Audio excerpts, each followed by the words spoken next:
संवेदना साहित्य प्रस्तुत करता है सुभद्रा कुमारी चौहान रचित दो सखियां। यह दो सखियों के असीम स्नेह की कथा है। आओ कहानी सुने। मालिन क्यारियों को निरा रही थी। ऊपर से रघु ने आकर कहा, ऊपर जा, बाई साहब बुला रही हैं। मालिन घबराई। सवेरे ही सवेरे बाई साहब ने बुलाया है, कोई अपराध तो नहीं हो गया है। वह हाथ की खुरपी भी रखना भूल गई। क्षण भर में हाथ में खुरपी लिए बाई साहब के सामने जा खड़ी हुई और पास ही उसकी धोती का पल्ला पकड़े खड़ी थी उसकी छोटी सी बेटी रमिया। मालिन रोज रोज हमारी मुन्नी पढ़ने जाती है और स्कूल में बैठी बैठी थक जाती है। इधर तुम्हारी रमिया दिन भर घास खोदती है और बगीचे में मजा करती है।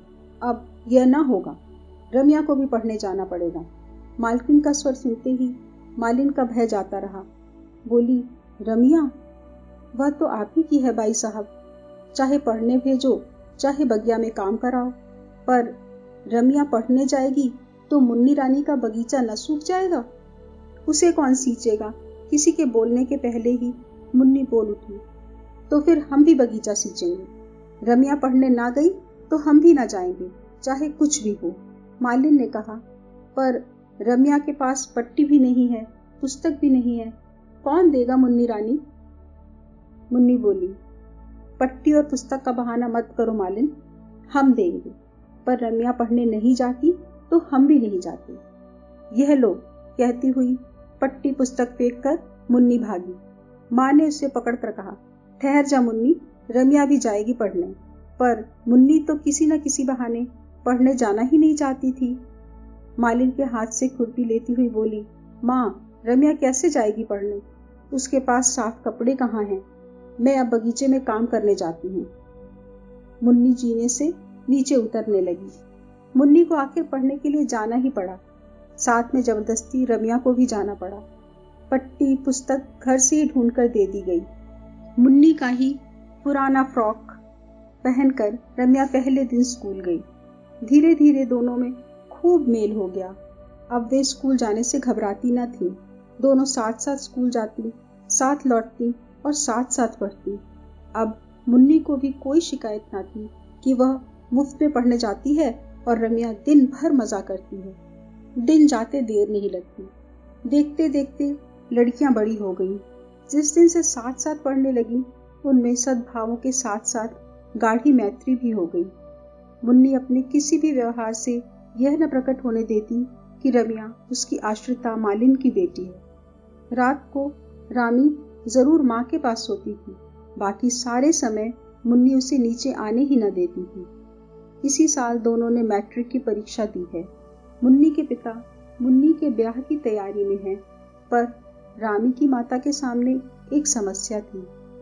वह सोच रही थी, रामी इतना पढ़ गई है, चाल ढाल बात व्यवहार से वह मुझ अनपढ़ की लड़की सी जान ही नहीं पड़ती। मैं इसका विवाह कैसे और कहाँ करूँगी।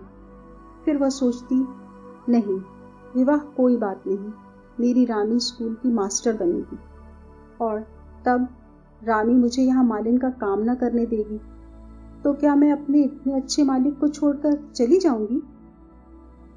यहाँ मेरी जिंदगी बीती है, यही मरूंगी भी। रामी दिन भर दूसरी चिंता में घूमा करती थी। उसे माँ के साथ बगीचे में काम करने में लज्जा और संकोच मालूम होता था, पर यह भी नहीं सहा जाता था कि उसकी माँ दिन भर मेहनत करे और वह बैठी रहे। माँ को काम करते देख उसे बड़ी वेदना होती, पर कोई दूसरा उपाय भी तो न था। उसने सोचा, परीक्षा फल के निकलते ही चाहे पास होऊं चाहे फेल, मैं कहीं न कहीं नौकरी कर लूंगी।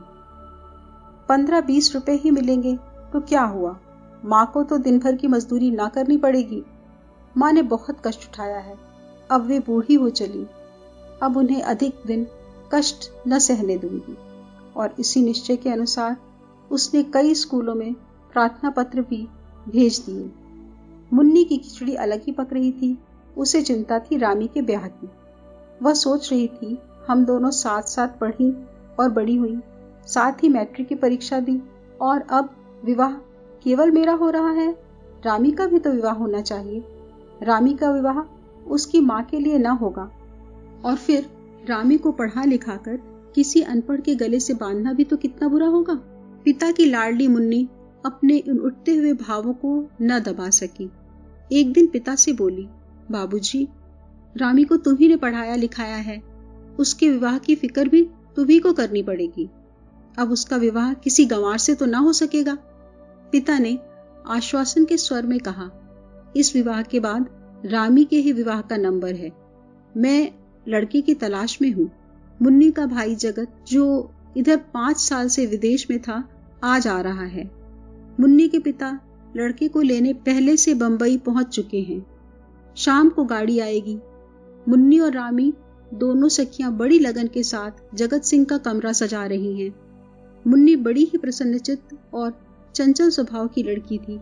वह स्वयं खुश रहना जानती थी और पास रहने वालों को भी खुश रहने के लिए विवश किए रहती थी।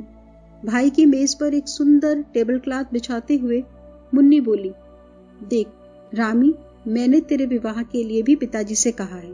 वह कोई सुंदर सा तेरे ही सरीखा पढ़ा लिखा वर खोजकर तेरा भी विवाह कर देंगे। और मुन्नी ने एक हल्की सी चपत रामी के गालों पर जड़ दी। रामी उदासी में बोली, पर मैं तो विवाह करूंगी ही नहीं। मुन्नी हंसती हुई बोली, ऐसा तो मत बोल रामी, तू मुझसे डरती नहीं? मैं कहीं मचल गई तो पिताजी को मेरे विवाह के पहले तेरा विवाह करना पड़ेगा। स्कूल जाने की बात भूल गई क्या? और दोनों हंस पड़ी। अचानक श्रृंगार मेज के पास बड़े आईने में दोनों को अपना प्रतिबिंब दिख पड़ा। मुन्नी कुछ देर तक देखती रही, फिर बोली, रामी, मैं तुझसे गोरी हूं, पर सुंदर तू ही मुझसे ज्यादा है। अच्छा देख, तुझसे कह देती हूं, तू मेरे पति के सामने मत आना। कहीं ऐसा ना हो कि वह मुझे छोड़कर तुम्हें पसंद कर ले। मुन्नी को एक धक्का देकर रामी बोली, अब तुम मेरा मजाक तो मत उड़ाओ। कहाँ तुम और कहाँ मैं, बहुत फर्क है। तुम मुझसे गोरी भी हो और सुंदर भी, पर फिर भी तुम घबराना मत। मैं तुम्हारे पति के सामने ना जाऊंगी। तुम्हारे ऊपर उनका जो प्रेम होगा उससे कड़ भर भी ना लूंगी। अब खुश हुई? मुन्नी बोली, पर सुंदर मुझसे ज्यादा तू ही है। मेरा दिल कहता है और यह दर्पण भी कहता है। जी चाहता है इसे तोड़ दूं। फिर कुछ ठहर कर बोली, अच्छा भैया को आने दे, जिसे सुंदर कहेंगे बस वही सुंदर, ठीक है ना? और फिर चाहे बंदर को भी सुंदर कह दूं, रामी ने कहा और एक फूलदान में फूल सजाने लगी।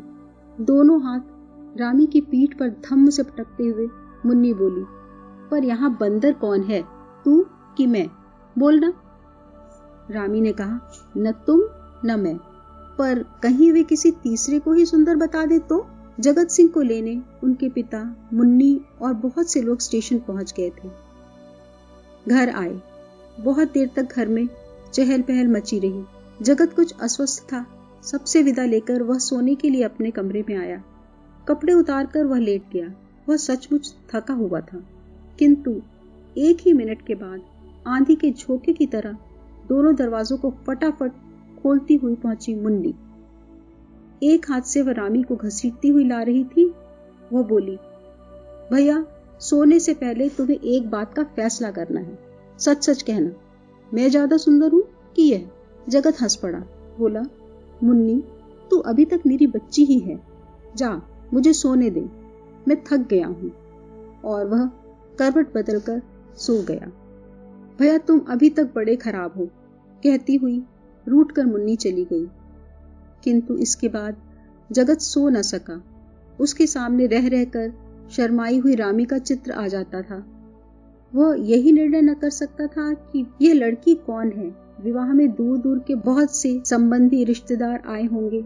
मुमकिन है उन्हीं में से किसी की लड़की हो, पर इसे तो जगत ने कभी देखा है, चेहरा पहचाना हुआ सा लगता है। जिस बात का उत्तर वह मुन्नी को ना दे सका था, वही उत्तर बार बार उसके दिमाग में चक्कर काट रहा था। कितनी सुंदर लड़की है। सुबह 6 भी न बज पाए थे कि मुन्नी के उधम के मारे जगत का सोना मुश्किल हो गया।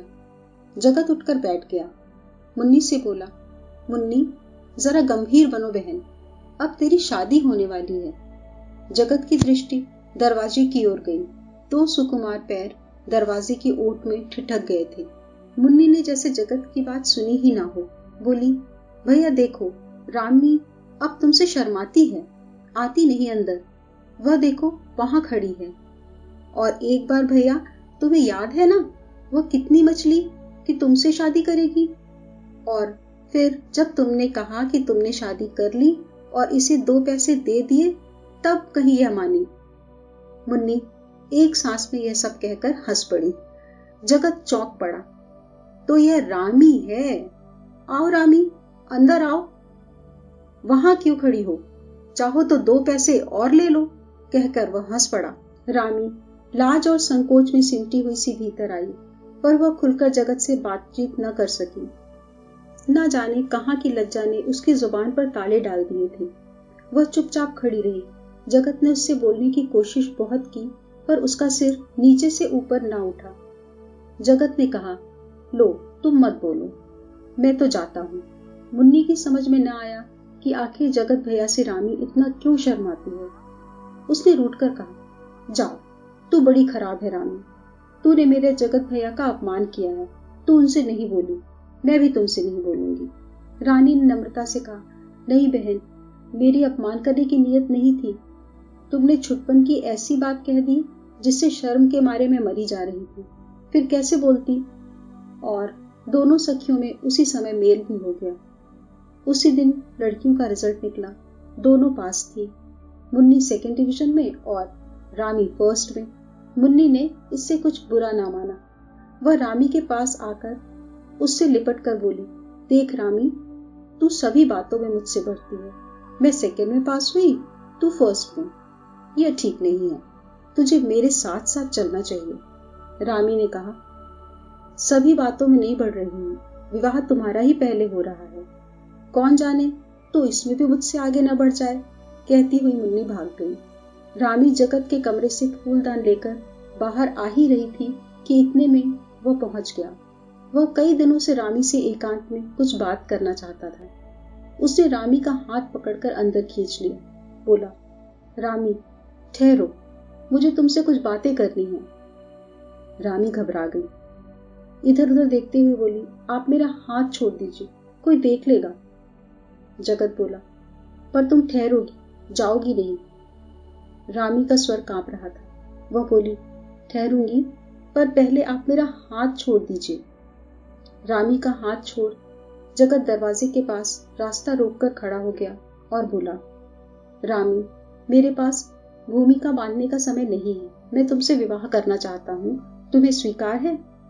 रामी कांप उठी। उसने कहा, पर यह कैसे हो सकता है, मैं मालिन की लड़की हूँ और आप क्षत्रिय। फिक्र मत करो, मैं केवल तुम्हारी राय जानना चाहता हूँ। अब रामी कैसे बोले। सिर नीचा करके वह खड़ी रही, पर अनुभवहीन। जगत क्या जाने कि यह मौन स्वीकृति का सूचक है।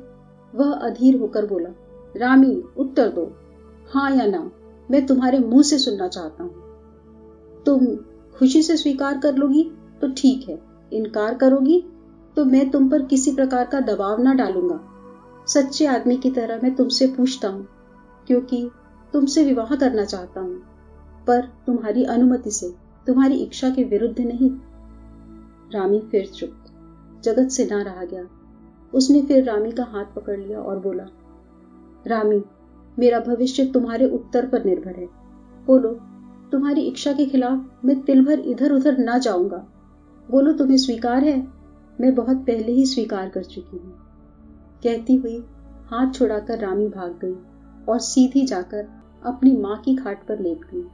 उसने मन ही मन कहा, रामी के चंडी ठाकुर, तुम ही रामी को भुला देते तो रामी का दुनिया में कौन रह जाता। जगत ने अपना निश्चय पिता से कहा। पिता के पास काफी पैसा था, रुपयों का उन्हें लोभ न था, फिर वे स्वयं रामी को बहुत चाहते थे। इस बात पर किसी को कुछ ऐतराज हुआ तो जगत की माँ को। वे किसी बड़े आदमी से ही संबंध जोड़ना चाहती थी। एक मालिन की लड़की से ब्याह कर उनके दृष्टिकोण में समाज में उनकी प्रतिष्ठा बढ़ने की जगह कम हो जाएगी। पर उनकी कुछ न चली। एक ही मंडप में रामी का विवाह जगत से और मुन्नी का विवाह शांति स्वरूप से हो गया। आशा है आपको यह कहानी अवश्य पसंद आई होगी। कृपया हमारे चैनल को लाइक करें, शेयर करें और सब्सक्राइब करें। अपनी प्रतिक्रिया कमेंट में अवश्य डालें। धन्यवाद।